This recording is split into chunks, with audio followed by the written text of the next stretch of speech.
Today we're going to be talking about binder organization. So, Samantha has a binder that has tabs in it that she's going to show us. And then right here, I have a binder that doesn't have tabs in it, but it's got a textbook. So Samantha is going to talk about how she organizes her binder, and then we're also going to talk about how to organize your binder if you have a loose leaf textbook. So let's take a look.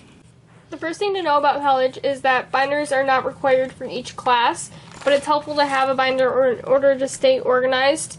Professors aren't going to be like, oh, you need a binder, you need tabs, you need a book cover like teachers in high school, but it's more of a personal choice whether or not you choose to use binders.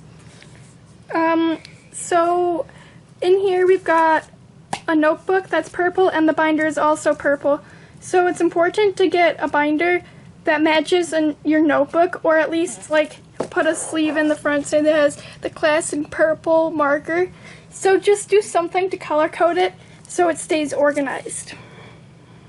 It's also important to use tab dividers instead of having every paper in here all at once. So for example, most of the time I'll just use I'll make a tab called class notes, I'll make one called homework, I'll make one called labs if it's an engineering class, and then miscellaneous, which, I mean, this is basically like my test prep tab, so I guess I could just change the name to test prep.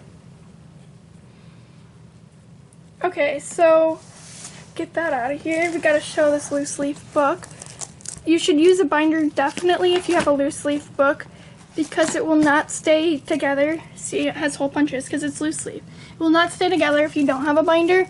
And as you can see, this binder is humongous. I mean, this book is humongous, not the binder. The book is humongous, and I didn't really have room in this binder for my class materials, so I just had an extra folder that had my class materials, and this had my book in it.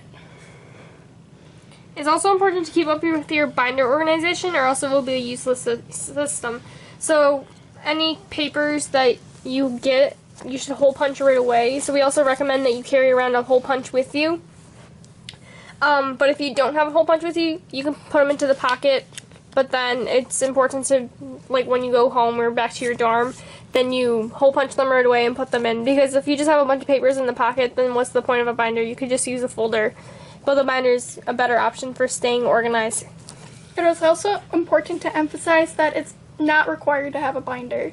If you don't have a lot of handouts for a class, it will be stupid to have a binder. What are you going to put in there? The two papers you get?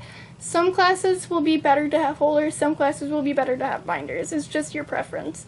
Yeah, so usually I use a binder for my engineering classes, and also I use a binder for my language classes.